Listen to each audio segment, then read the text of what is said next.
Today is the 30th session of Bhagavad Gita, and we are on chapter 4, the finishing verses or verse of chapter 4, and a review of chapter 4.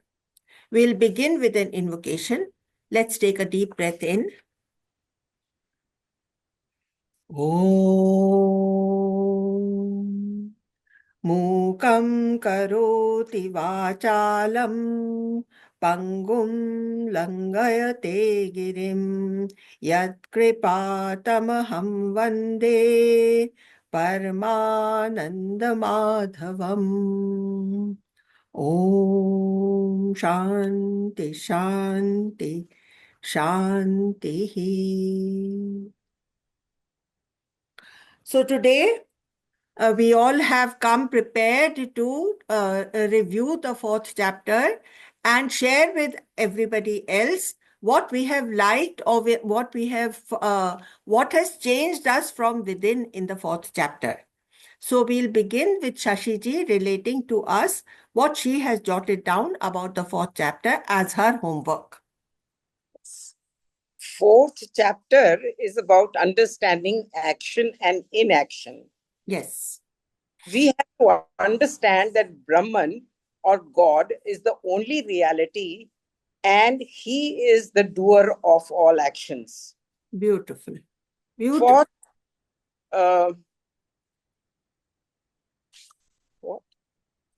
For humans, he has given us the instrument of breath through which the prana, the consciousness, goes within and creates a mind. Yes. If we remain in subtle mind, we absorb the knowledge of the truth and know and accept that God is the doer of everything. Yes. If we remain in the gross mind, our ego takes over and we say, I do the action. And that creates karma for us. Very good. And at that point, God gives us the knowledge of yoga, pranayam, to be done through the instrument of breath in a pattern of panchakarma and kumbhak to regain the knowledge that I do nothing, I am nothing, and I know nothing. And the Supreme Lord is the only reality and doer of everything. So beautiful. Really, really well written. Really the gist of everything. Thank you. Thank you. Now I want to ask you a question. Ji. What is the meaning of remaining in the subtle mind? What is the meaning of that? The meaning of remaining in subtle mind is that Yes. when you are in meditation, Huh. at that point, you have to become witness to what is happening outside. If you can become witness to the outside world, then you are definitely inside. That inside mind is the subtle mind. Okay, that's very well expressed. Anybody will want to add anything to this? Yes, Roxana, you were going to add something? No, Amlaji, I wanted to read out my thing of chapter 4. Yes, please. So in chapter 2, verse 47, Krishna has already given us the sar of chapter 4. Karmani vadhikaraste ma phaleshu kadachana ma karma phala hetu bhuhu mate sangostva karmani. We only have the right to work, never to its fruit. So don't focus on the fruit while acting. Also, don't be attached to inaction. So now in chapter 4, Krishna is explaining to Arjuna that there is no need for Krishna to act, but seeing if he doesn't act, then others will not act. Others will emulate him. Yes. And we learned that there is not a moment that we go without any action taking place. Yes. So even conscious or unconscious actions are constantly happening in our body. One, it is also told to, so it gives a, and plus he mentioned that this 7 and 8 verses, Krishna comes to establish dharma. So whenever there is a lot of wrong happening, it gives us it gives me basically a very good feeling, that there is someone to help us when something goes wrong for us. And I have experienced that. Having come on this path with you, Amnaji, I have experienced at every step of the way that I recognize earlier also good must be happening, but we never recognize it as the Lord has come to help us. But now we are able to see that. And it is mentioned that one who knows Krishna's divine birth and action after death, he will be free of the cycle of birth and death. You have explained to us in detail about action and inaction and inaction and action. Also forbidden action. So we definitely know that we should not be doing that. Correct. So in this chapter, Karma Yoga is to be done in a spirit of yagna. That itself can liberate you. When you think of the Lord, when doing any action, and you surrender all your karma to the Lord, you are free from karma phal, so you are free from karma bandhan. Because if you say that the Lord is doing everything, I am not doing anything, then you do not become the karta. If you're not the karta, you're not the bhokta. So karma will not bind you. So this is the detailed explanation which we got. Also, when we work in a spirit of sacrifice and devotion to the Lord, then karma yoga becomes yagna. Yes, this is a very, very important point which you have noted down and very well put across. Yes, we have to be very, very alert. We should not get attracted to the attractions in the jagat. It is all anitya. Anchor your mind on the Lord. By doing yagna karna, slowly, slowly, that is shanai shanai, your mind will detach from the jagat. It becomes automatically attached to the Lord. This is the way. Desire is the root cause of all sorrow. We have to practice vivek and vairagya. Then you had mentioned, of three types of muktis, salokya, sarupya, samita, which I don't want to go into much. Okay. Now, so we have been taught to do neti neti, not this, not this. Nitya, anitya, vivek. What is permanent, what is not. If you're running after the temporary happiness that the jagat can give you, you lose out on the permanent happiness which you can get through spirituality only. The limited jagat cannot give you unlimited joy. The wise, yeah. Also, what we see is not real. We believe that we are the body, mind, intellect, but the wise man sees what is exactly as it is. Brahma Satya Jagat Mithya.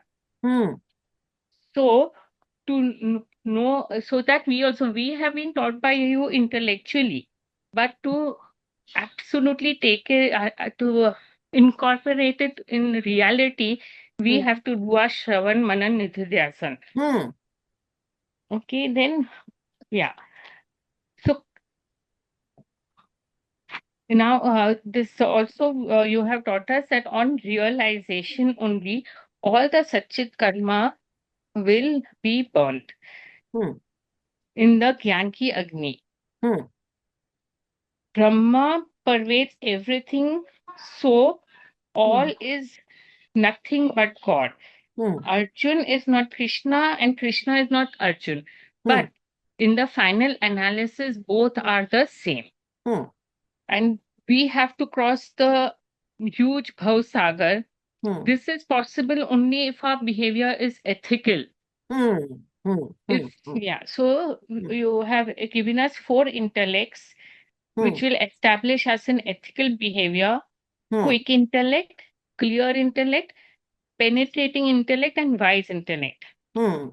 Having said all this, I would like to conclude by saying that chapter 4 focuses on acquiring spiritual wisdom through Shravan Manan Nididhyasan and understanding our true nature. This only will lead us to liberation. Wisdom and selfless action will help us to reach the higher states of consciousness. Very well. Jai Very Guruji. good. Too good, too good. Thank you, Thank Amlaji. you. तो अभी हम लोगों ने 41st verse तक करा था और 42nd verse हम लोगों ने पर्पसली छोड़ दिया था, जिससे कि हम 42nd वर्स भी करेंगे अगले सेशन में और इस चैप्टर का रिव्यू भी लेंगे। तो पहले मैं आपके लिए 42nd वर्स का लिटरल मीनिंग पढ़ देती हूँ। 4th chapter 42nd verse. इसलिए हे भारत, हृदय में स्थित इस अज्ञान जनित संशय को ज्ञान रूपी तलवार से छिन्न भिन्न कर दे और योग में स्थित होकर खड़ा हो जा। खड़ा हो जा न केवल अर्जुन से कह रहे हैं भगवान, हम सब से कह रहे हैं कि तुम्हें संन्यास लेने की जरूरत नहीं है। ये चैप्टर जो है ये सिंथेसिस ऑफ ज्ञान एंड कर्म योग है। और अर्जुन का सवाल भी ये है कि भाई ये कैसे सिंथेसाइज हो, मैं कैसे इसको अपने जीवन में उतारूं, कैसे तो मैं अपनी स्पिरिचुअल लाइफ फॉलो करूं और कैसे मैं अपने फंक्शनल प्लेन पर अपने आप को कंडक्ट करूं, ये आप मुझे समझाइए। तो अब मैं आपको इसका पोएटिक रेंडिशन पढ़ देती हूं। 42nd verse of the 4th chapter. हे भारत, ज्ञान तलवार लेकर अज्ञान जनित संशय छेद दे। अवस्थित योग में होकर तू खड़ा हो जा और युद्ध कर। अज्ञान जो है ना, वो हमारे सब प्रॉब्लम्स की रूट है। हमारे इंटेलेक्ट में जो अज्ञान पड़ा हुआ है कि मैं एक पर्सन हूं, वो ही एकमात्र अज्ञान है। और वो जो अज्ञान है उसकी वो जड़ से समाप्त हो सकता है जब हमको ये ज्ञान मिलता है। ये परम जो सटल ज्ञान, जो कि शशि जी ने हमको बताया कि सटल ज्ञान ये है कि मैं ये शरीर नहीं हूं और मैं विटनेस कॉन्शियसनेस हूं। और उसमें ये इन्होंने बताया कि मेडिटेटिव स्टेट में जब हम रहते हैं तो अपनी विटनेस कॉन्शियसनेस में होते हैं और उसमें हमको रहने मात्र से ही परम शांति भी मिलती ही है। अब I think Shalini is ready with her homework. So let's hear her and thereafter we will continue. Yes. Yes, Amla ji. Yesterday, we had our satsang gathering for Cheti Chand, our Sindhi New Year. Yeah. At हर बार बोलते आइए कि movie screen जैसे रहिए। जैसे movies play हो रही है वो हमें सच भी लगती है, बट वो फिनिश होने के बाद जो स्क्रीन बचता है तो वो ही आप हो। वो पॉइंट आपने ये कर्म योगा में भी लिया। और सब कुछ ब्रह्म है। अगर यज्ञ का अब हम लोग एग्जाम्पल ले तो यज्ञ में हम लोग जो डाल रहे हैं, जो चीज डाल रहे हैं वो भी ब्रह्म है। जो यज्ञ कर रहा है वो भी ब्रह्म है। जो अग्नि जल रही है वो भी ब्रह्म है। और इससे जो प्रसाद मिलने वाला है वो भी ब्रह्म ही है। सो ये कुछ पॉइंट्स थे जो मैं सेशन में थी उसमें 4th चैप्टर के। Very nice. Yes. Yes, that's the reason why I never asked you, because I know that you were not regular in attending. Yeah, you were not there all the time. That is why. Yes. तो देखिए, we were on the point that in the root of our agyan is the thought that I am body. और ये अज्ञान जो है ये ज्ञान से ही मिट सकता है और कोई तरीका नहीं है इसको मिटाने का। तो हमारे शास्त्रों में भी इस बात को और ज्यादा खोला है। और एक बहुत ही पॉपुलर वर्स है सनातन धर्म का, उसमें वो क्या कहते हैं, we have to arise, awake. पहले तो हम इस बात से जग जाएं कि हमको इंटरनलाइज होकर के कुछ कदम अंदर की यात्रा करनी पड़ेगी। तो ये हमारा पहला अंडरस्टैंडिंग है of how to become spiritualised. And then they say awake, Arise, awake and approach the masters. इसी बात को विवेकानंद ने और भी ज्यादा डायनामिक कर दिया. Arise, awake and stop not until the goal is reached. Arise, awake and stop not until the goal is reached. अब यहां पर तीसरी लाइन में होता है अवस्थित योग में होकर. तो योग यहां पर एम्बिगुअस है. क्या ये ज्ञान योग का रेफर कर रहे हैं या कर्मयोग को प्रधानता दे रहे हैं? एज साधक वी आर अनक्लियर कि भगवान किस ओर इशारा कर रहे हैं. तो लग रहा है कि ओरिजिनली कृष्ण ने ज्ञान को ज्यादा महत्व दिया. सेकंड चैप्टर में भी कृष्ण भगवान ने ज्ञान को महत्व दिया. फिर तीसरे चैप्टर में उन्होंने कर्मयोग पूरा समझाया. तो अब क्या है, और अर्जुन का भी यही डाउट है कि ज्ञान में मैं अगर इसको महत्ता देता हूं तब तो मैं फिर इस भीषण कर्म में हे कृष्ण आप मुझे क्यों लगाते हैं, पूछ रहा है वो, है ना. लेकिन अगर इसका मतलब ज्ञान योग है तो कृष्ण क्या कह रहे हैं? Awake, arise and come to the satsang. ज्ञान में अपने आप को भिगाओ, ज्ञान में डुबाओ, तब तुम्हारी समझ खुलेगी, तब तुमको मौका मिलेगा इस तरह से कॉन्टेम्पलेट करने का और इन बातों में टिकने का. Reason out, meditate and contemplate. Arjun wanted to know the synthesis of ज्ञान and कर्म योग. तो अगर हम इसको ये सोचते हैं कि ये कर्म योग के बारे में है, उसका भी मैं एक्सप्लेनेशन दूंगी. अभी हम यहाँ पर आज इसको सनातन धर्म में इसके लिए एक बड़ा अच्छा सा टर्म इस्तेमाल किया है, सिंहावलोकन. We are looking back on the 41 verses of the 4th chapter. तो जैसे एक सिंह, एक शेर एक ऊंची कंदरा पर चढ़ करके और ऐसे घूम करके अपना सारा प्रदेश देखता है, तो उसको बोलते हैं सिंहावलोकन. तो ये हम लोग majestically looking back at the 41 shlokas today, that is what we are trying to do. ज्ञान कर्म संन्यास योग इसका नाम है. यहां पर एक बहुत ही इंपॉर्टेंट चीज इस चैप्टर में पहली बार कृष्ण भगवान ने करी है, और जो कि उन्होंने ये अपना अवतार रूप रिवील किया है. अब तक अर्जुन उन्हें अपना सखा, अपना चैरिटियर, अपना एक काउहर्ड बॉय गोपाल, एक फ्रेंड, इसी तरह से देख रहा था. लेकिन अब उन्होंने खुद अपने मुंह से डिक्लेयर कर दिया कि आई एम एन अवतार ऑफ विष्णु.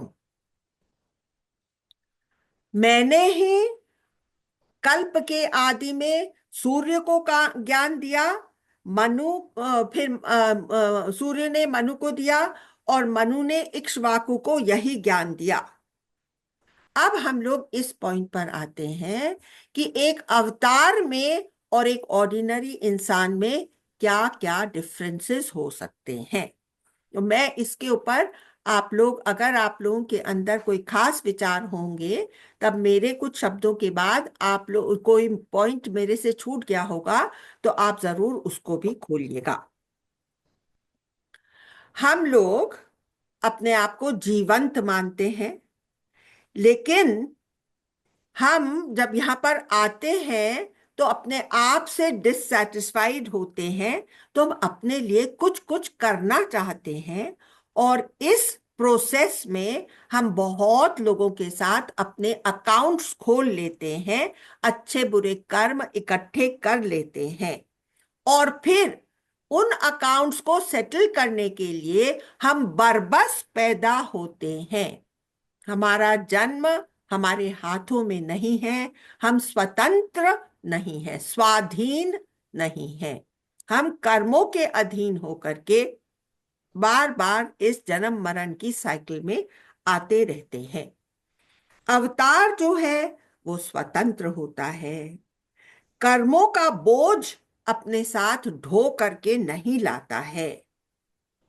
एक बात सनातन धर्म में कही जाती है कि जो भी अवतार आते हैं उनको शुरू से याद रहता है कि मैं एक अवतार हूं। तो इसका क्या मतलब?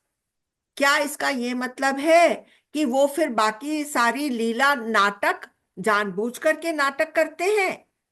नहीं, ऐसा तो नहीं लगता। जब भगवान राम सीता जी को ढूंढ रहे थे तो जो इनके हृदय में दर्द था सीता जी को लेकर के, क्या वो अनरियल था? क्या वो मेक बिलीव था? नहीं, वो भी रियल था। या जैसे रामकृष्ण परमहंस, जिनको हम एक कंटेम्प्ररी अवतार ही मानते हैं और वेरी रिसेंट अवतार्स, तो वो जब माँ काली के लिए रोते थे कि एक और दिन निकल गया माँ, मुझे तेरा दर्शन नहीं हुआ, मुझे साक्षात्कार नहीं हुआ, कब होगा? तो क्या वो मेक बिलीव कर रहे थे? नहीं। तो इसका मतलब क्या है कि वो झूलते रहते हैं, उनको याद भी होता है और फिर वो भूल भी जाते हैं, या साधक की स्टेट में उनको वो साधक रहते हैं और फिर जब उनको रियलाइजेशन हो जाता है तब उनको अपने सब पुराने जन्म भी याद आ जाते हैं। जैसे गुरुदेव हैं, जैसे आज और भी बहुत से कंटेम्प्ररी मास्टर्स हमारे देश में इस समय हैं। इसीलिए तो इतनी बड़ी वेव ऑफ स्पिरिचुअलिटी पूरे वर्ल्ड में शुरू हो गई है। Starting the brooding point is from India, from where such wonderful masters are going abroad and spreading the message of Sanatan Dharma. अभी हम देखें तो हम क्या कह सकते हैं कि वो नर भी होते हैं और नारायण भी होते हैं। इन दोनों स्टेज के उनके भीतर से वो गुजरते हैं अपने अवतार के जीवन में। कृष्ण भगवान के केस में उनको शुरू से याद था और अंत तक याद रहा। ठीक है, अब हम देखते हैं क्रिश्चियनिटी में देखिए, जीसस की लाइफ 4 अपोस्टल्स ने लिखी थी। किस किस? मैथ्यू, मार्क, ल्यूक और जॉन, जिसने बाद में लिखा। तो इन 3 जो कि पहले के गॉस्पेल्स थे, मैथ्यू, मार्क और ल्यूक, इनमें कहीं पर भी जीसस को भगवान करके एड्रेस नहीं किया है। उनको दिव्य नहीं कहा है। He has not been called divine. Palestine में वो रहते थे as an ordinary carpenter son, इसलिए बाद में वो खुद ही कहते हैं कि I am the son of God. हम मानव बुद्धि से ये सब बातें समझ नहीं पाते। हमारा शरीर 5 महाभूतों का बना हुआ है, माया से बना हुआ है। अवतार का शरीर भी माया रचित है, लेकिन एक special edition of the normal है, स्पेशल एडिशन। हम लोग सब फैक्ट्री टर्न्ड आउट हैं, अवतार स्पेशली मेड हैं, माया ने स्पेशली उनको क्रिएट करा है। तो इसीलिए कहते हैं कि एक अवतार का शरीर जलाया नहीं जाता है। और रामानुजम का शरीर अभी तक प्रिजर्व किया है। बहुत से और हमारे यहाँ के सेंट्स हैं जिनका की शरीर प्रिजर्व्ड है।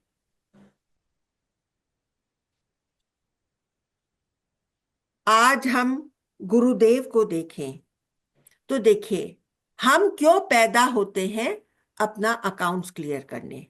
गुरुदेव खुद अपने मुंह से कहते हैं कि मैं क्यों आया हूं, मैं औरों के दुख दर्द दूर करने के लिए यहां पर आया हूं।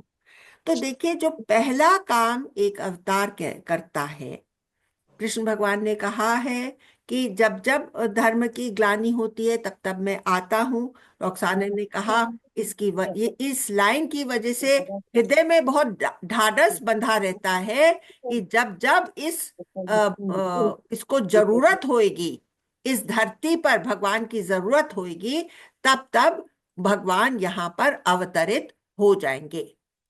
तो भगवान कहते हैं कि मैं दुर्जनों का संहार करने और साधु जनों को तारने के लिए, तो पहला जो काम अवतार के हाथ में होता है वो है साधु जनों को तारना। बहुत सी ऐसी सोल्स होती हैं जिनको कि वो लास्ट पुश की जरूरत होती है, जो कि बहुत आसानी से एक अवतार कर सकता है, और वो हमेशा के लिए इस जन्म मरण की साइकिल से निकल जाते हैं बाहर। तो ये काम उनका पहला काम होता है। गुरुदेव कहते हैं कि बचपन से उनको लगता था कि मेरे लिए बहुत से लोग, मैं तो बहुत बार अब्रॉड जा चुका हूं और मेरे लिए वहां पर बहुत से लोग ठहरे हुए हैं। तो सब लोग को लगता था कि ये बच्चा है, कैसा झूठ बोल रहा है। लेकिन गुरुदेव झूठ नहीं बोल रहे थे, उनका ये सब पास्ट का एक्सपीरियंस उनको याद था, है ना। तो अब रहा कि गुरुदेव तो किसी का भी संहार नहीं कर रहे हैं, लेकिन वो बुराई को ही इस धरती पर से हटाने का प्रयत्न लगातार कर रहे हैं। और उन्होंने इतने प्रिजन्स में कोर्सेस किए हैं, जो कि वहां वो जो प्रिजनर्स हैं वो मेल्ट डाउन हो गए हैं, वो पानी पानी हो गए हैं। उन्होंने अपने तकिए जो हैं आंसुओं से भर दिए हैं, उनको अपने कर्मों के ऊपर इतनी ग्लानि हुई है। मतलब उनका रिहैबिलिटेशन करके इस धरती के फेस पर से ही बुराई को ही हटा रहे हैं। Gurudev is very gentle as an avatar. बाकी सब जो अवतार आए हैं वो मिलिट्री रिगालिया के साथ में आए हैं। भगवान राम ने इतना बड़ा युद्ध लड़ा, भगवान कृष्ण के समय में भी इतना बड़ा महाभारत का युद्ध हुआ, और जो गुरुदेव हैं वो अंदर ही अंदर ये काम कर रहे हैं। आज गुरुदेव की फॉलोइंग 1 बिलियन हो गई है। Imagine 1/7 of the world population are Gurudev's disciples. Can you imagine something like that? The kind of influence that he is wielding, the kind of impact that he is having. And it may appear, अरे कुछ भी तो नहीं हो रहा, यहाँ तो इतने वर्ल्ड वॉर छिड़ रहे, ऑलमोस्ट वर्ल्ड वॉर के थ्रेशोल्ड पर हम लोग हैं। अभी अभी वर्ल्ड वॉर, ये यूक्रेन और रशिया का वॉर बंद होता हुआ दिखाई दे रहा है। इतना बड़ा वॉर छिड़ा हुआ था इजराइल और पैलेस्टाइन और सीरिया वगैरह के अंदर। हाँ, तो अब तो ऐसा उथल पुथल लगता है, लेकिन this is the great upheaval before the great calm, and definitely the world and the population is moving towards spirituality. Can you all vouch for that? That yes, there is a huge wave of spirituality as an undercurrent which is going through the whole of the world population. It is a global phenomenon where people are suddenly turning towards spirituality. नई चेतना जग गई है। इसको क्या कहते हैं कि ब्रह्म की कुंडलिनी जाग गई है। ब्रह्म की कुंडलिनी जाग गई है, ऐसा लगता है। और ये मैं आपको एक छोटा सा इंस्टेंस बताना चाहती हूँ कि सऊदी अरेबिया के जो शेख या राजा हैं, उनके मुंह से क्या निकला कि आज के कॉन्टेक्स्ट में we need to re examine the dharma. Is it relevant in today's day and age? काफिरों को मारना, इज इट रेलेवेंट? और should some lines be uprooted from this text? तो ये उनके मुंह से निकला है जो कि इस धर्म को फॉलो कर रहे हैं। बहुत सी अच्छाइयां हैं, बहुत सी अच्छाइयां हैं, लेकिन ये 2-4 जो ऐसे शब्द हैं जिनको कि रिमूव करने से ये धर्म भी एकदम वैसा हो जाएगा कि सर्व की भलाई के लिए, सर्व की भलाई के लिए। सनातन धर्म का क्या लक्ष्य है कि दुष्ट इंसानों को पहले उनको अच्छे इंसान बनना है, सेकंड अच्छे इंसानों को स्पिरिचुअलिटी और अपनी मुक्ति की तरफ कदम बढ़ाना है, थर्ड एनलाइटेंड हो करके औरों को एनलाइटनमेंट की तरफ पुश करना है।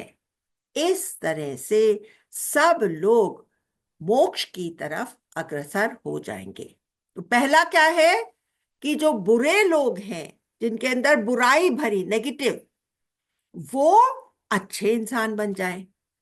जो खाली अपने लिए जीते थे वो दूसरों का भी सोचने लगे। ये फर्स्ट कदम हुआ। जो ऑलरेडी अच्छे हैं वो और अपनी ज्यादा progress, arise awake and stop not till the goal is reached. हम इस तरफ आगे बढ़ते रहें, एनलाइटनमेंट प्राप्त करके हम औरों को भी एनलाइटनमेंट की तरफ बढ़ाएं। इस तरह से सारे संसार में अच्छाई ही अच्छाई फैल जाएगी। ठीक है। तो ये सब जो जिन धर्मों में भी थोड़ा बहुत ऊपर नीचे है, उनको अपने आप को री एग्जामिन करके कुछ लाइनें निकाल देंगे तो वो उसी धर्म में रहते हुए इतने ऊंचे कोटि के धर्म को फॉलो करेंगे जो कि सब लोगों की भलाई ही भलाई चाहेगा।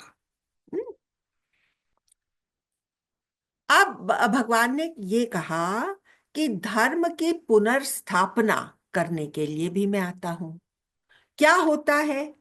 ये जो धर्म और कर्म होते हैं, ये रिचुअलिस्टिक प्रैक्टिसेस के ही धर्म, नाम मात्र के धर्म रह जाते हैं। उनका तत्व हम लोग नहीं समझते। आज हमारे केस में भी ऐसा ही है। हम में से कितनों ने गीता पढ़ी है, कितनों ने उपनिषद पढ़े हैं। वो तो खाली रिचुअलिस्टिक प्रैक्टिसेस में हम लोग अपने धर्म को सीमित करके फॉलो कर रहे थे अभी तक। तो गुरुदेव की कृपा हुई तो हम लोगों ने उपनिषद जाने, हम लोगों ने भगवत गीता का गहन अध्ययन किया और कर रहे हैं। तो ये बहुत जरूरी है। ये करने के लिए बार बार एक अवतार का जन्म होता है। और हमारा धर्म, सनातन धर्म, इतना जीवंत है कि अगर तथ्य जान लो तो ऑटोमेटिकली हमको सब चीज समझ आ जाती है। यहां तक कि चौथे अध्याय के जटिल श्लोक्स, जैसे कि कर्म में अकर्म और अकर्म में कर्म, हमको आसानी से समझ में आ जाता है।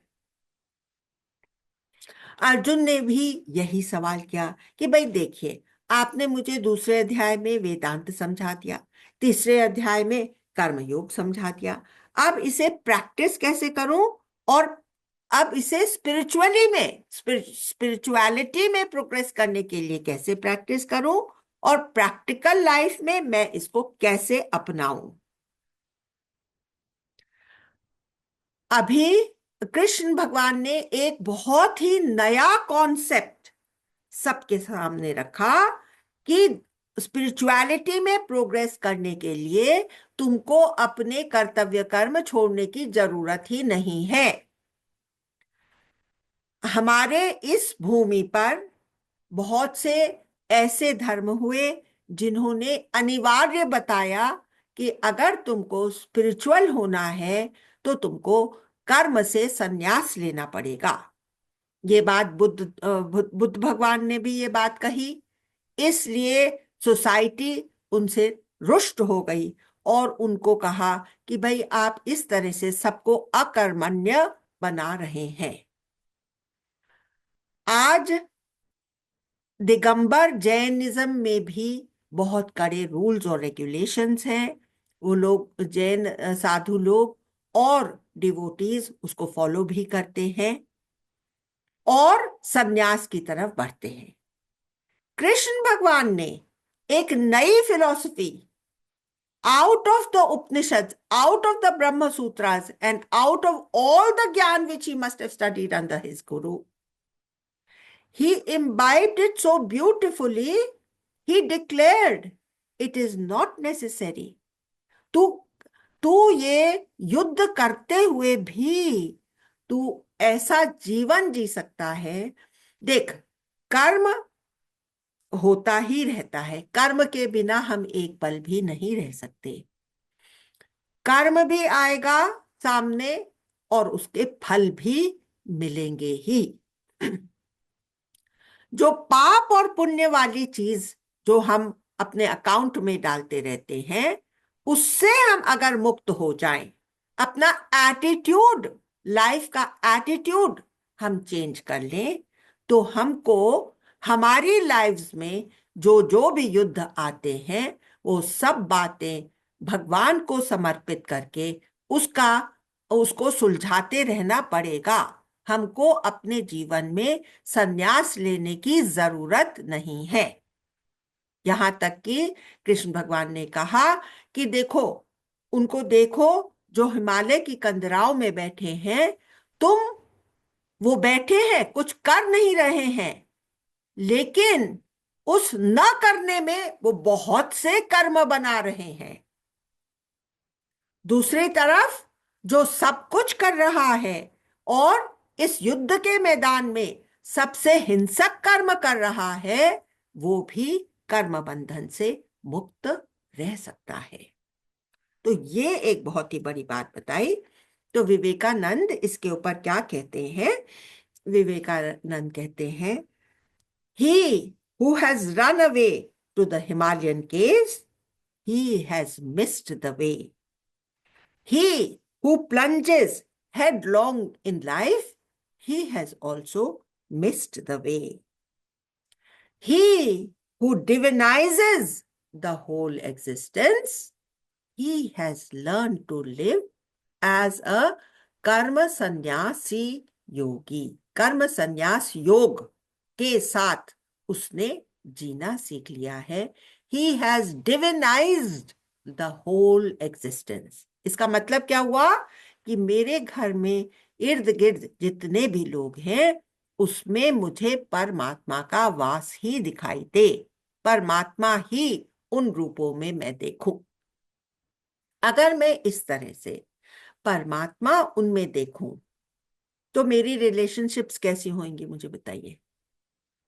मेरी रिलेशनशिप्स, मेरे घर का एटमॉस्फेयर केवल स्वर्ग के जैसा ही रहेगा।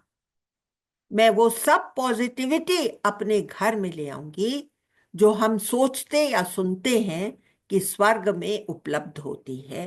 वो सारी की सारी हवा और वातावरण मेरे घर में ही क्रिएट हो जाएगा। और उसी तरह से अगर मैं अपनी वर्क स्पेस में भी सब में वो भाव डाल करके देखूं, तो मैं अपने वर्क में कितना सक्सेसफुल, कितना पॉजिटिव और कितना कारगर हो जाऊंगा। बिजनेस की डीलिंग्स विन विन की थ्योरी से मैं काम करूंगा, not only for my self. सामने वाला भी मेरा अपना ही स्वरूप है। अगर उसको मुनाफा नहीं होगा तो वो क्यों आगे मेरा क्लाइंट बनेगा? इस तरह से अगर मैं सोचूंगी तो बिजनेस में तरक्की, घर का वातावरण स्वर्ग, ये सब मुझे महसूस होएगा। अपने जीते जी तत्क्षण तत्काल उसका मुझे फल मिलने लगेगा। एक लेडी थी, तो वो मेरे पास एक दिन आई कि बोलने लगी कि मुझे तो बहुत ही ज्यादा परेशानी है, क्योंकि मेरे हस्बैंड को मेरा सत्संग जाना ही पसंद नहीं है, तो हमेशा मेरे सामने रोक टोक लगा करके रखते हैं। और अब मेरा बहुत मन है कि मैं हरिद्वार जाऊं, भगवान जा रहे हैं 2 महीने के लिए, मैं भी थोड़े समय जा करके वहां रहना चाहती हूँ। तो मैंने उनको एक सजेशन दिया, आप ऐसा करिए, आप अपने हस्बैंड को हर रोज 3 कॉम्प्लीमेंट्स देना शुरू कर दीजिए। कोई भी चीज के जेन्युइन कॉम्प्लीमेंट्स, भाई आज आप बड़े सुंदर, आज आप बड़े अच्छे कपड़े पहने हुए हैं, today you were so thoughtful, you said this thing to the son and he was so happy before he went to the office. Anything like that, any small things you catch and you appreciate it. तो 1-2 महीने ऐसे ही निकल गए, मैं दोबारा से उससे मिली नहीं। फिर मैं हरिद्वार गई और मैंने देखा वो लेडी भी वहां पर खड़ी हुई है। तो मैंने कहा, अरे आपको कैसे हरिद्वार आने को मिल गया? और मैं तो उसको ये कह करके भूल भी गई थी कि मैंने उसको ये कहा था, और ना मुझे ऐसा महसूस हो रहा था कि मेरे इतना सा उसको बताने से उसका इतना बड़ा असर होएगा। वो कह रही थी, वो उसने बोला, आपने मुझे आइडिया दिया था ना कि मैं 3 कॉम्प्लीमेंट्स हर रोज उसको दूं। मैं उसको हर रोज 3 कॉम्प्लीमेंट्स देने लग गई, और फिर उसने मुझे खुद टिकट ला करके दी और मुझे खुद गाड़ी में बैठाया कि नहीं नहीं, तुझे तो सत्संग जाना चाहिए, तुझे सत्संग से बहुत ज्यादा फायदा हो रहा है। आप सोचिए, मैंने तो खाली वर्ल्डली लेवल पर कहा था उसको कि तुम 3 कॉम्प्लीमेंट्स दो, उसको अप्रिशिएट करो, और उसका इतना बड़ा लाभ उसको हो गया जीवन में। हाँ, जब भी हम इस चीज को अपनाएंगे, कॉमन सेंस को हमको छोड़ना नहीं है, कॉमन सेंस साथ में रखनी है। जैसे कि एक साधु ने एक सांप को सीख दी कि भाई तुम लोगों को काटने का क्यों सोचते हो, तुमको काटना नहीं चाहिए, तुमको सबकी भलाई का सोचना चाहिए। तो फिर थोड़े दिन के बाद जब साधु उधर से गुजर रहा था, तो उसने क्या देखा कि सांप तो बेचारा बहुत ही चोटिल होकर के एक कोने में पड़ा हुआ है, एकदम ही जैसे रोगग्रस्त होकर के। तो सांप ने तो उसने कहा, अरे तुम्हारी ऐसी हालत कैसे हो गई? बोले, आप ही ने तो बताया था कि भाई मैं चुपचाप बैठूं और लोग जो करते हैं उनको करने दूं और कभी उनको डसूं नहीं। हाँ, तो मैंने वैसा ही किया, तो लोगों ने मेरे ऊपर पत्थर फेंक फेंक करके मेरा ये हाल कर दिया। तो साधु ने कहा, मैंने तुम्हें कहा था कि तुम किसी को काटो नहीं, लेकिन फुफकारो भी नहीं, क्या मैंने तुम्हें ये कहा था? अब उसके समझ में आ गया, अच्छा ऐसा करना चाहिए।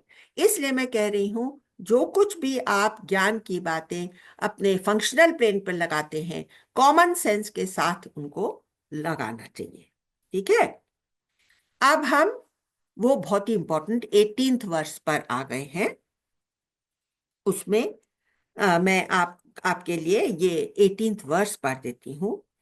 जो कर्म में अकर्म देखता है, कि भाई ऑन दैट लेवल, ब्रह्म के लेवल पर, अपने सटलेस्ट इनर मोस्ट लेवल पर, जहां पर कि मैं साक्षी स्वरूप में बैठी हूं, वहां से कोई भी एक्शन नहीं हो रहा है। जो इस तरह से देख लेता है, और अकर्म में कर्म देखता है, कि वो जाकर के हिमालय की केव्स में तो बैठा हुआ है, लेकिन मन ही मन इतना चिंतन चल रहा है। और देखिए, जब हम जोरी जबरदस्ती से कोई चीज रोकते हैं, तो उसमें हमारी कितनी एफर्ट लगती है? एफर्ट लगती है कि नहीं? कोई भी चीज रोकने में ज्यादा एफर्ट लगती है। तो वो रोकने में, अपने अपने हाथों को रोकने में, अपने मन से जो उसका करने का अंदर से भाव उठ रहा है, वो नहीं करके रोकने से उसके बहुत ज्यादा कर्म बनते हैं। तो जो ये देख लेता है कि वो बैठा हुआ तो है, मेडिटेशन कर रहा है, लेकिन उसका मन चलता ही जा रहा है। तो अकर्म में कर्म देखता है, और जो कर्म में अकर्म देखता है, मनुष्यों में है बुद्धिमान वही, सर्व कर्म करे योगी वही। जिसने ये जान लिया कि मेरे अंदर तो एक उंगली उठाने की भी ताकत नहीं है, सारी ताकत उस परमात्मा से, उस परमेश्वर से मेरे अंदर आ रही है। वो जान लेता है कि मैं कुछ नहीं कर रहा, प्रकृति सब काम कर रही है, गुणों में गुण वरत रहे हैं। जैसे उसने ये जान लिया, उसने सच्चाई को महसूस कर लिया अपने अंदर, उसे अपने अंदर का, अपनी असलियत का साक्षात्कार हो गया, अपनी विटनेस कॉन्शियसनेस में वो टिक करके उसको महसूस कर लिया है, उसका साक्षात्कार अपनी रियलिटी से हो गया है, तब से वो मुक्त हो जाता है। ठीक है, धीरे धीरे समय लगेगा, कुछ कुछ गलतियां होंगी, लेकिन जल्दी से संभल जाएगा, जल्दी से उठ खड़ा होएगा। और इसके बाद बहुत से उन्होंने तरीके बताए कि मन के ऊपर कैसे काबू करना है। और जैसे कि हम भगवान को सब कुछ समर्पित करके कर सकते हैं, या हम औरों में परमात्मा का दर्शन करके कर सकते हैं। इस तरह से सब चीज बताई। और इस section from 18th to 24th उसका कल्मिनेशन 24th वर्ष में हुआ। वो है ब्रह्म अर्पण और हवि है ब्रह्म, ब्रह्म अग्नि आहुति हवन करता ब्रह्म। उस ब्रह्म कर्म समाधि में लगे योगी को प्राप्त होता है ब्रह्म। ये अद्वैत वेदांत का हाईएस्ट रियलाइजेशन है। अब मैं यहां पर थोड़ा सा डाइग्रेस करना चाहती हूं, क्योंकि नवरात्रि चल रही है और हम थोड़ी सी बात नवरात्रि पर कर लेते हैं, और सनातन धर्म किस तरह से सबको अमेलगमेट करके, सबको आत्मसात करके एक बहुत ही वाइड व्यू हम सबको देता है। हाँ, 2 दिन पहले गुड़ी पड़वा था, विक्रम संवत का नया साल शुरू हुआ। 2082 विक्रम संवत के हिसाब से 2082, 2022 year has started on Gudi Padwa day. हम लोगों के रिलीजन में इसे धूमधाम से मनाया जाता है। वैसे भी वसंत का मौसम रहता है, खुशियां एटमॉस्फेयर में रहती हैं, सर्दी से कुकड़े हुए लोग नहीं रहते, तो ये समय बहुत अनुकूल है। खेतों में फसलें खड़ी रहती हैं और मन में आशा होती है कि ये सीजन हमको नई समृद्धि लेकर आया है। ठीक है, तो इस समय क्या बताया है कि गुड़ी पड़वा के दिन हम लोगों को पूरे घर में सेंधे नमक का पोंछा करना चाहिए। थोड़ा सा सेंधा नमक उस बाल्टी में पानी में डाल दो, जिससे कि हम घर का पोंछा कर रहे हैं। बंधनवार लगानी चाहिए, तो नॉट प्लास्टिक के फूल, लेकिन हमको आम के पत्तों की बंधनवार, नीम की छड़ी भी लगा सकते हैं, जिससे कि घर का एयर जो आए पॉल्यूशन से फ्री होकर के आए। हमको रंगोली बनानी चाहिए जो कि शुभ को हमारे घर में खींच करके लाए, पॉजिटिव एनर्जी। दीपक जलाएं शाम के टाइम। और हम लोग वो जो कचनार की पत्ती होती है ना, उसको कैमल फुट ट्री कहते हैं। तो ये सब महाराष्ट्र में ये चाल है कि सोन पत्ता उसको कहते हैं। थोड़ा सा सोन पत्ता एक दूसरे को देते हैं, उसको सोना बोलते हैं। हम लोग सोना तुमको देने को तैयार हैं, हमारी गुड विशेस तुम्हारे लिए हैं। और तुम गुड़ और नीम और गुड़ खाओ और मीठा मीठा बोलो। तो सारी बात जो हमने पहले कहा, मीठा बोलने से बहुत कुछ फंक्शनल प्लेन पर अचीव हो जाता है। अब हमारी नवरात्रि भी शुरू है। तो नवरात्रि जो है ये देवी का फेस्टिवल है ना। हम लोग इन 9 दिनों में अष्टलक्ष्मी के, अष्ट दुर्गा के रूपों को पूजते हैं, है ना। तो हमारे यहाँ सनातन धर्म में 3 मेन भक्ति की धाराएं हैं। शाक्त भक्ति, जो कि शक्ति की भक्ति या देवी की भक्ति होती है। शैव भक्ति, जो शिव की भक्ति होती है। और वैष्णव भक्ति, जो विष्णु की भक्ति होती है। हम लोग इन सब के साथ सहमत रहते हैं। हमारे अंदर कोई मनमुटाव नहीं होता। अगर घर में 3 लोग, एक शाक्त भक्त है, एक शैव भक्त है, एक विष्णु का भक्त है, तो हमको उसमें कोई प्रॉब्लम नहीं होता है ना। अब देखिए, इन अपनी अपनी शाक्त भक्ति में या शैव भक्ति में या विष्णु भक्ति में वो लोग अब ऐसी ऐसी कहानियां रचते हैं जिसमें कि अपने इष्ट की को सबसे ऊंचा स्थान देते हैं। तो अगर मैं शाक्त भक्त हूं तो मैं कहूंगी कि अरे कृष्ण भगवान तो, अरे अरे शिव भगवान तो नीचे लेट गए, देवी ने उसके ऊपर पांव रखा। हाँ, और सारे देवताओं ने देवी की आराधना करी, है ना। तो इस तरह से हम लोग कभी शिव को ऊपर करते हैं, कभी देवी को ऊपर करते हैं, कभी विष्णु को ऊपर करते हैं। वैष्णव वाले विष्णु को ऊपर करेंगे कि भाई विष्णु के माथे के तेज से जो पैदा हुआ वो था शिव। फिर कोई कहेगा नहीं, शिव और विष्णु और ब्रह्मा आपस में लड़ रहे थे कि कौन महान है, तो इतने में बीच में एक पिलर ऑफ लाइट आ जाता है और अब वो दोनों चक्कर में पड़ जाते हैं कि अरे ये पिलर ऑफ लाइट कहाँ से आया। तो ये शैव भक्तों ने कहा कि वो हमेशा से है ही है, वो शिव तत्व है जो कि सबसे ऊपर है। तो लेकिन आपस में देखिए, विष्णु और शिव जी एक दूसरे के गहरे फ्रेंड हैं। जब विष्णु को जरूरत होती है तो शिव का सहारा लेते हैं, और जब शिव को जरूरत होती है तो विष्णु कोई भी रूप में आ जाते हैं, तो मोहिनी रूप में आ करके सबकी मदद करते हैं, है ना। तो देखिए, ये जो अवतार है, ये जो तत्व है, ये कितनी आसानी से कभी तो शिव बनता है, कभी विष्णु बन जाता है, कभी देवी भी यही बनता है। आफ्टर ऑल सारी शक्तियां उस ब्रह्म तत्व से आई हैं। ब्रह्म की ही एक फैकल्टी से सारी अष्टलक्ष्मियां तैयार हो गई हैं, है ना।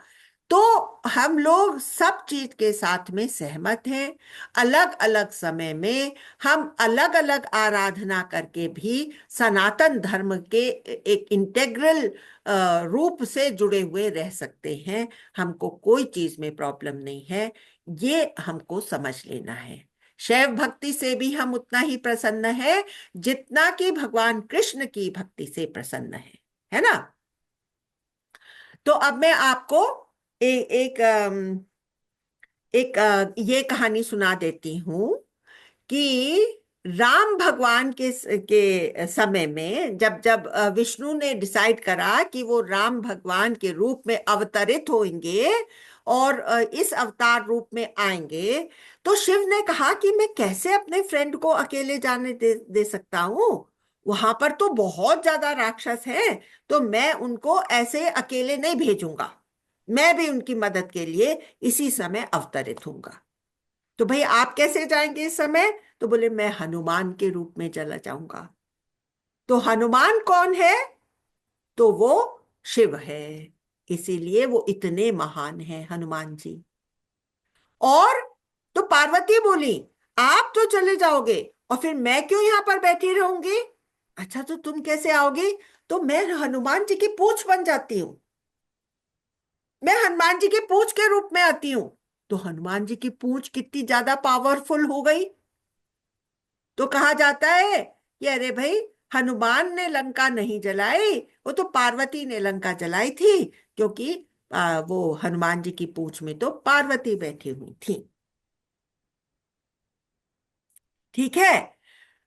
तो इस तरह से आपस में ये तीनों भक्ति के की उपासनाएं, हमारी उपासनाएं आपस में इंटरचेंजेबल होती हैं।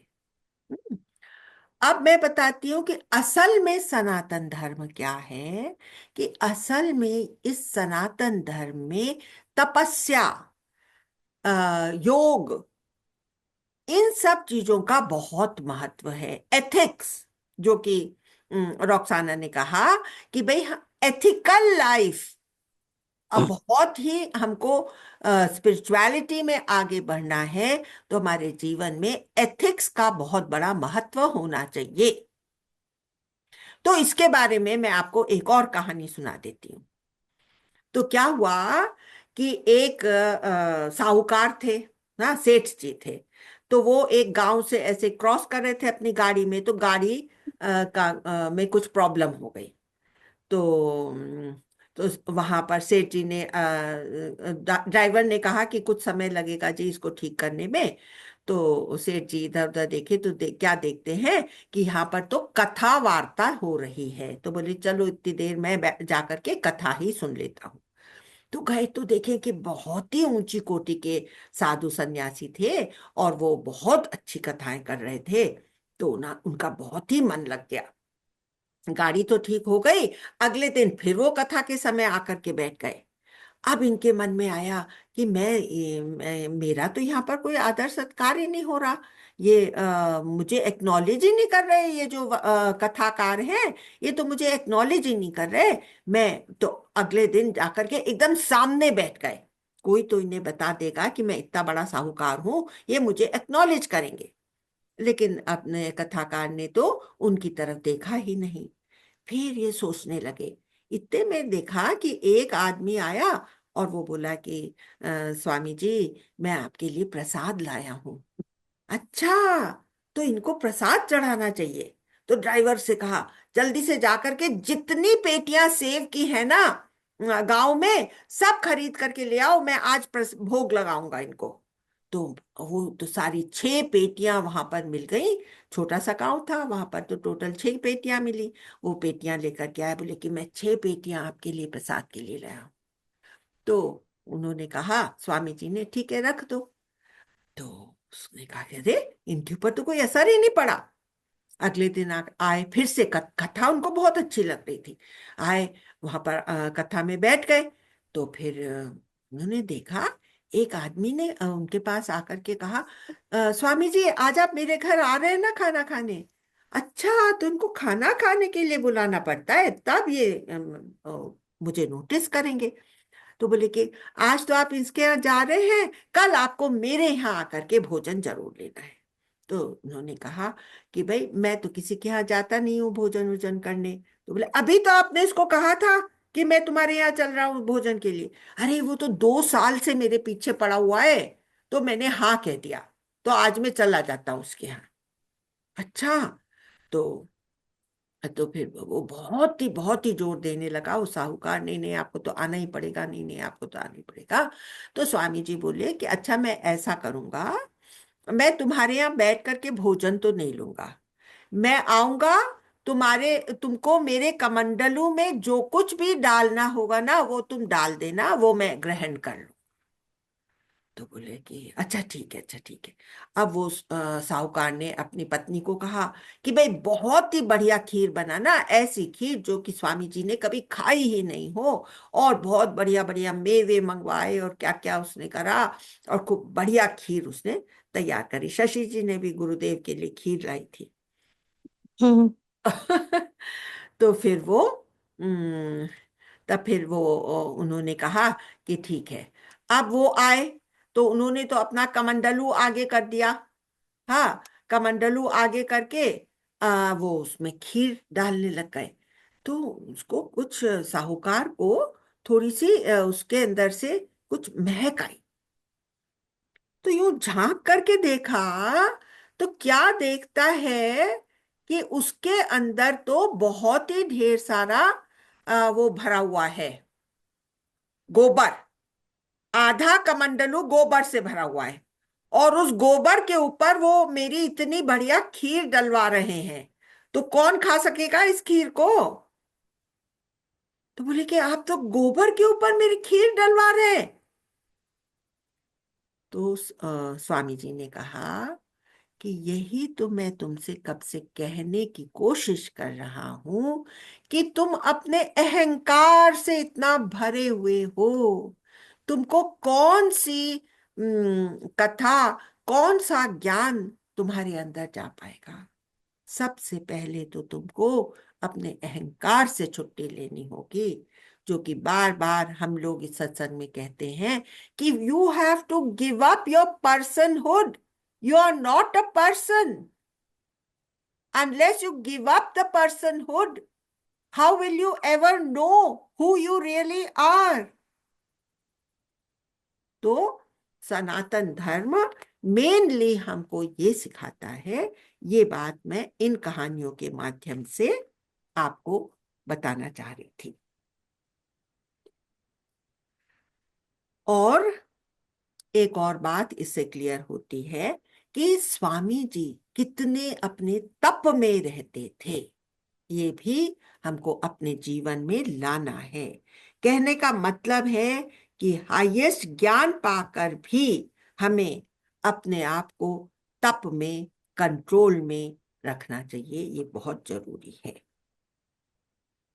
अब हम फिर से 4th चैप्टर पर आ जाते हैं. तो ब्रह्मार्पण का श्लोक था. उस सत्ता को हर जगह देखना, यही परम ज्ञान है. इसके बाद 4th चैप्टर में बहुत तरह के यज्ञों का वर्णन हुआ कि कोई कोई तो अपनी इंद्रियों, जैसे अभी समझिए कि बहुत खूबसूरत डेकोरेशन मैं देख रही हूँ, या मैं एक ज्वेलरी की एग्जीबिशन में गई हुई हूँ और एक के बाद एक मुझे बढ़िया ज्वेलरी दिख रही है. तो मैं उस ज्वेलरी पर रीझने की जगह किस पर रीझूं कि अरे मेरे को वो शक्ति प्रदान की है जिससे कि मैं कुछ भी देख पा रही हूं. तो वो सब जो माया के स्वरूप मेरे सामने है वो नलिफाई हो जाएंगे और मैं वापस अपने आत्म तत्व की तरफ मुख कर लूंगी. जैसे कि एक सूरजमुखी का मुंह हमेशा सूरज की तरफ रहता है, वैसे ही अपने पूरे दिन के कामों में मुझे उसकी याद बनी रहे, मैं उसके सुमिरन में रहूं. तो बताते हैं कि देखो, आंखों की जो आंख देख रही है उसको उसी इंद्रिय की फैकल्टी में तुम हवन कर दो. और जैसे कि चेतना हर हाल परम पर उस परम ब्रह्म पर टिकी रहे. अपने जीवन में कोई भी एक्टिविटी हमको असल में ब्रह्म तक ही ले जाएगी, क्योंकि ब्रह्म is the foundation of everything in this मायावी world also. Brahma is the only foundation. So every activity, when we go in the depth of anything, whether it is singing, dancing, eating, preparing food, everything will take me to Brahma. और ये ब्रह्मार्पण, ब्रह्म हविर हमको खाने के time बहुत सी संस्थाओं में ये ही श्लोक बोला जाता है, जो कि हमको इसकी याद बनी रहे. खाना जो हमारी एक कंपल्शन है, जिसके बिना हम रह नहीं सकते, उसको हमने इस हाईएस्ट अंडरस्टैंडिंग से जोड़ लिया, तब हमारी हमेशा उसी के ऊपर बनी रहेगी हमारी कंसंट्रेशन. फिर उन्होंने बताया कि प्राणायाम, देखिए प्राणायाम की जो प्रक्रिया है वो बहुत ही गहरी है और हमारे सब थॉट्स को शांत कर देती है. इसलिए प्राण, अपान और कुंभक, रेचक, पूरक, इनका जिक्र भी इसमें किया है 4th चैप्टर में. और फिर उन्होंने कहा है योग मतलब मन को सत्संग में लगाना है, शास्त्रों का अध्ययन करना है. मंत्रों के चांट से भी हम उसके साथ जुड़े रह सकते हैं. हर तरह के व्रत और उपवास, मौन व्रत या आहार का व्रत, अल्पाहारी, ये सब बातें भी हमको स्पिरिचुअलिटी की ओर धक्का देंगी. भक्ति योग, ध्यान योग, कर्म योग, तीनों ब्रह्मार्पण वाले श्लोक में आकर के उस बिंदु में ठहर जाते हैं. और इस एक श्लोक के के अंदर पूरी तरह से कॉन्टेम्पलेट करने से हम भी निर्वाण और मोक्ष की तरफ बढ़ सकते हैं। अब आप लोगों में से किसी और को कुछ और पॉइंट्स इसके बारे में कहने हो, 4th चैप्टर के बारे में, तो ये एक इम्पॉर्टेंट चैप्टर था, इसको एक सेशन देना मेरे ख्याल से अच्छा ही हुआ, हम लोग के माइंड में और क्लैरिटी आ गई। और किसी को भी कुछ शेयरिंग करनी हो तो प्लीज आप लोग करिए। No, Amlaji, I wanted to ask how this 24th verse of Brahma Arpanam, you said how it will apply to Bhakti Yoga, Jnana Yoga and Karma Yoga. हाँ, तो देखिए इसमें ऐसे तो कृष्ण भगवान वो जो पुरानी पद्धति हवन की है, जिसमें कि वो एक लैडल होता है, उससे घी अर्पण कर रहे हैं हवन में, तो उसकी उपमा दी है, सिमिली वो यूज करी है। बट वो ये नहीं कह रहे, वो कह रहे तुम ही वो चम्मच बन जाओ जो कि सब कुछ अपना ब्रह्म को अर्पण करो, क्योंकि एकमात्र Brahma is the sentience of this world. बाकी हम सब जड़ हैं, जीवंत केवल वो ही एक तत्व है, और उससे जुड़े रहने से हम अल्टीमेट तक पहुंच ही जाएंगे। वो ही हमारे अंदर की कॉन्शियसनेस है। वो कॉन्शियसनेस नहीं होती तो हमको एक भी अनुभव अपने जीवन काल में नहीं हो सकता था। ये सब जो अपीयरेंसेस हैं कॉन्शियसनेस में अपीयर होती हैं, माइंड से हम सारा जगत देखते हैं और इसको एक्सपीरियंस करते हैं। You understand, Roxanne? Amla, Yes, Amlaji. even that thing was very good. You said your Shraddha becomes Nishtha. Yes.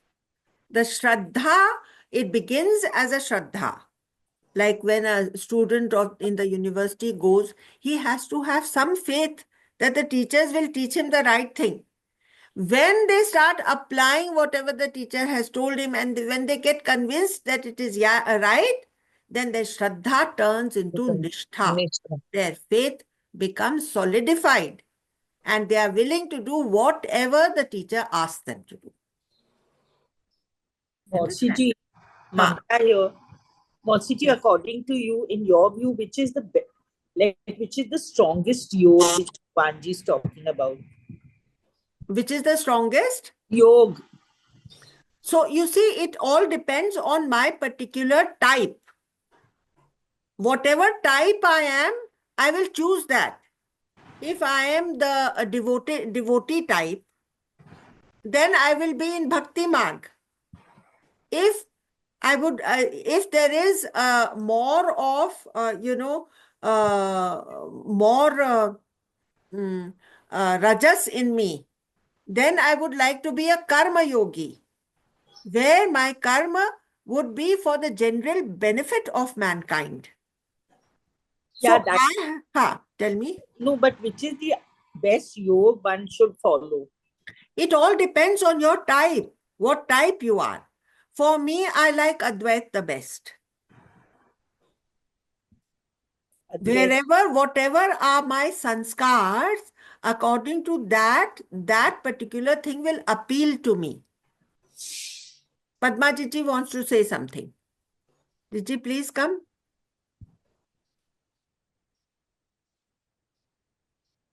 Would you like to say something, Padma Jiji? Mamta, were you answered? In fact, if I'm in the Advait also, I need to take the support of the Bhakti Marg. I need to be, because there is a little bit of me that is a devotee. A small part of me would like to do the pranayam kriyas. There is a portion of me which wants to give a lot of dan. So all those things apply to me.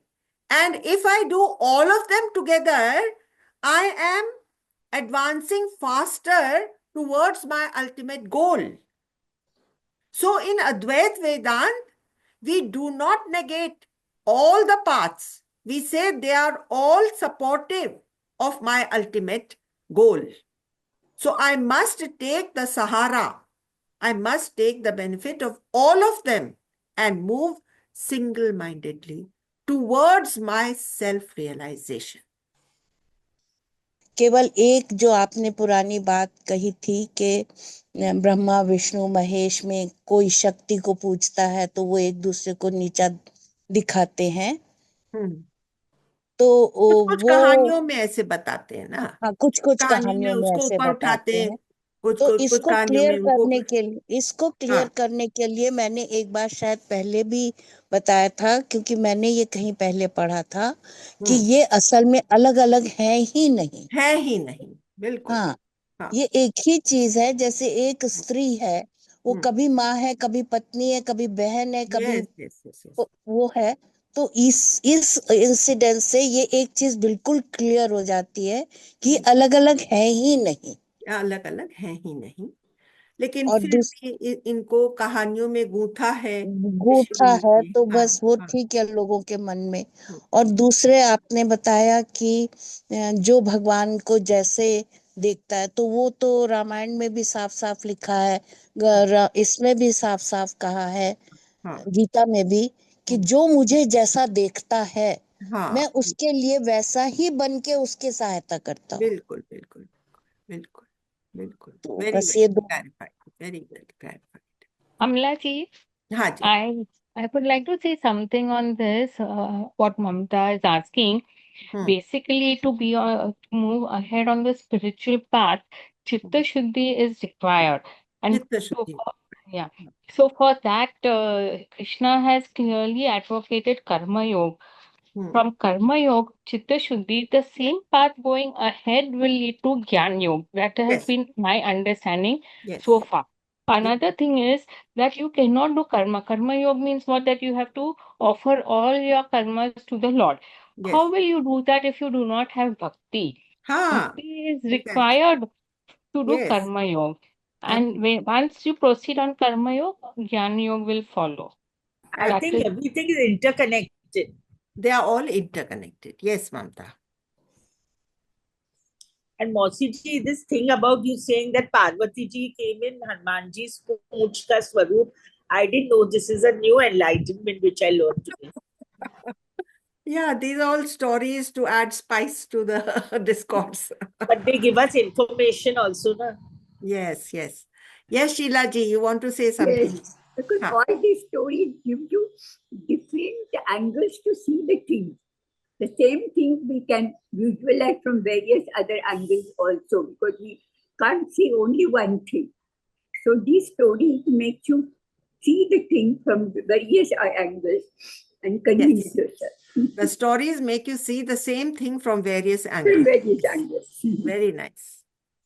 तो वो साहूकार की कहानी थी, उससे ये वाला part कि एथिकल और सेल्फ कंट्रोल्ड और तपस्या में रहने की अंत तक जरूरत है, यू नो, और कर्तव्य कर्म करते रहो। ये कृष्ण भगवान ने एक नया मार्ग दिया। पहले अपने सनातन धर्म में भी सोचते थे कि अगर स्पिरिचुअलिटी में प्रोग्रेस करना है तो तुमको सन्यासी बनना होगा, लेकिन उन्होंने ये नया एंगल दिया, जैसे विवेकानंद ने नया एंगल दिया कि you divinise your life. those who run away to the Himalayan caves, they have missed the boat. Those who plunge headlong into the pleasures of the world, they have missed the boat. But those who divinize life,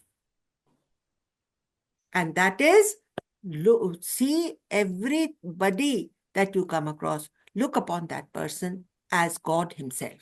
That is the way to divinize, because ultimately तो वो God ही है ना, ultimately तो वो God ही है। ठीक है? With these words, we end today's session, and next time we will start chapter 5. Thank you so much. thank you, Amla ji. Thank Thank you. you. Thank you.